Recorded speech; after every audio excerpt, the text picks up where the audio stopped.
Hello right bags, it's Jade. Welcome to another Grounded preview video. Grounded's coming out on the 28th of July on Xbox and Steam, and I'm going to be giving you the rundown pretty much every day with guides, tutorials and previews. Now remember, things may change, so the stuff you're seeing may not be there at launch when it comes out on the 28th of July. This is all using stuff from the demo and some cheats that I got.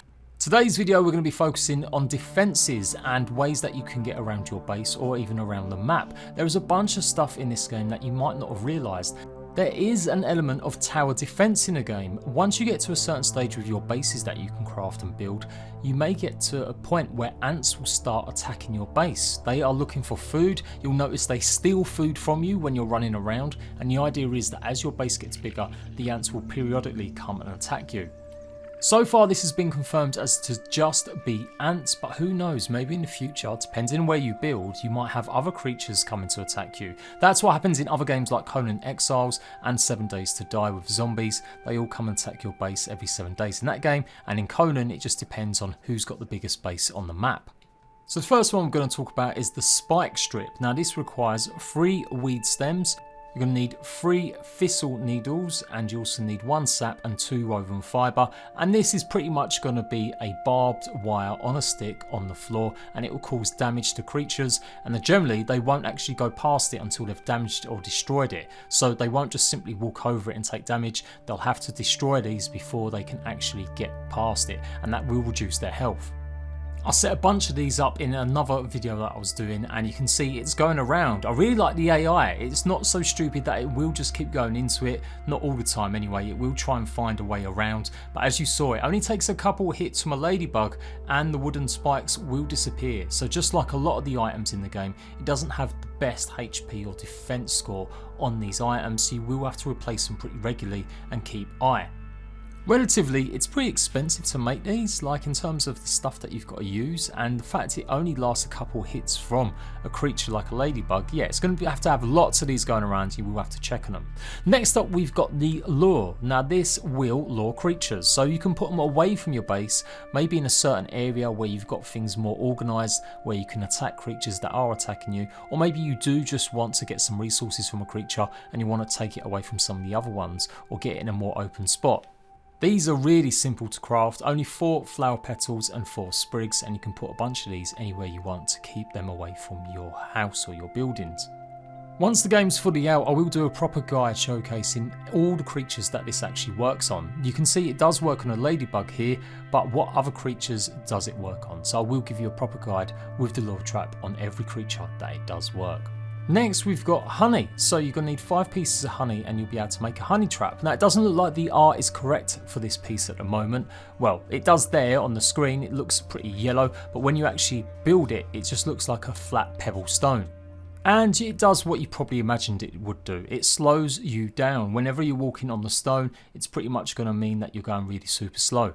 So yeah, a good spot to slow them down while you rain lots of arrows on them from somewhere up high.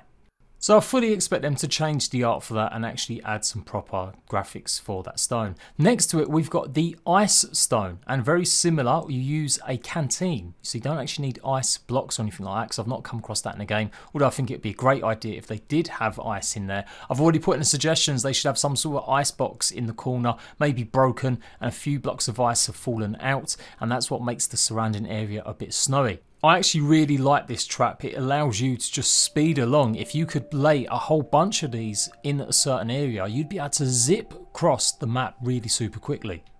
Next up we've got the catapult. Now this requires a bunch of different resources, including grass planks, rubber, weed stem and leaf. So the rubber's going to be pretty hard to get hold of, and the leaf, I don't think I've come across that as a resource yet. I know I've got clover leaf, I don't know if that's the same thing. Not too sure if it is. And it does pretty much what you expect it to do. You can put all sorts of things on here. You can make other stuff catapult, although it seems to be mostly for you to get around or for traps for bugs to be catapulted elsewhere. So yeah, you can use these in all sorts of ways. You can use it for helping movement, or you can use it to keep bugs away from your base. It is a load of fun using these and just going flying. It does send you quite a distance as well. So imagine combining this kind of stuff with like the bouncy net that we've seen, the bouncy spider web, and of course them quick stones. You'll be able to get around the map of Grounded really super easy if you put these in the right places. Next up, you've probably seen this quite a bit now, the bounce web. I keep calling it the spider jump, but yeah, it costs 2 rubber and 4 pieces of sprig. Now with these, you can't put them on the ground, you do have to put them on some sort of foundation, I do believe. That's how I've got it working here. I could be wrong on that, maybe it's just this area where I'm testing stuff out on the porch, it doesn't allow you to place it, but I'm pretty sure I've had to put it down normally on a foundation. But yeah, it'd be interesting to see how you could get these to work together. You see, just jumping and bouncing around. You could play a game of not touching the lava. There's so many possibilities for making your own little mini games. As I discovered recently in a live stream, the bounce web actually can be bounced with items. So you can accidentally throw an item on the bounce web and it will send it miles. Don't lose your weapon like I did. And if you get it just right, you can keep bouncing something on the web at all times. Just look at it, keep going. So yeah, it's really cool. I really like these items. They're really good for just moving stuff around. I love the fact that everything's got its proper weight and gravity to it. And so you can do stuff like this. You could make contraptions that fire across resources.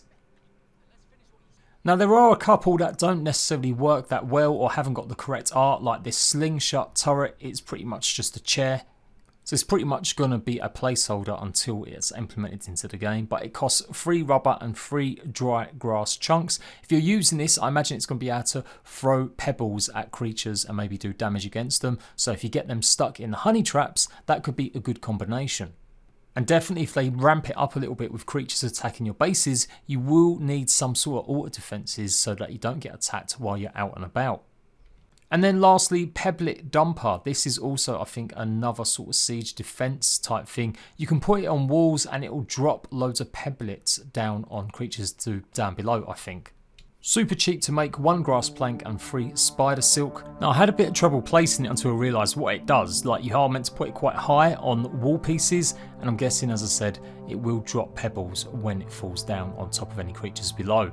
Unless it's maybe just somewhere to actually store pebbles. Maybe it's not to actually cause any problems or issues for creatures, it's just simply to hold them. But as it is in with all the rest of the base defense stuff, I kind of imagine that's what it will do. And then lastly, we've got bomb tripwire. Again, I couldn't get this to work properly. It does look like it will need to be loaded maybe with bombs, hence why it wasn't working for me. You're going to need 1 spider silk and 2 ant parts. So again, it seems pretty simple that you will add something like the bombs to it, which you're going to obviously need a lot of ant eggs for. Remember, these are just previews based off the demo. I will be doing proper detailed guides on how to use these in the best way, how to get them properly legit, not using cheat commands, and I'll show you exactly every single resource and how to get them all for each one of these. But yeah, really cool stuff. I really like the look of this. If they start expanding on this even more, it will be amazing if we can have all sorts of base defense turrets and a lot more coming to the game.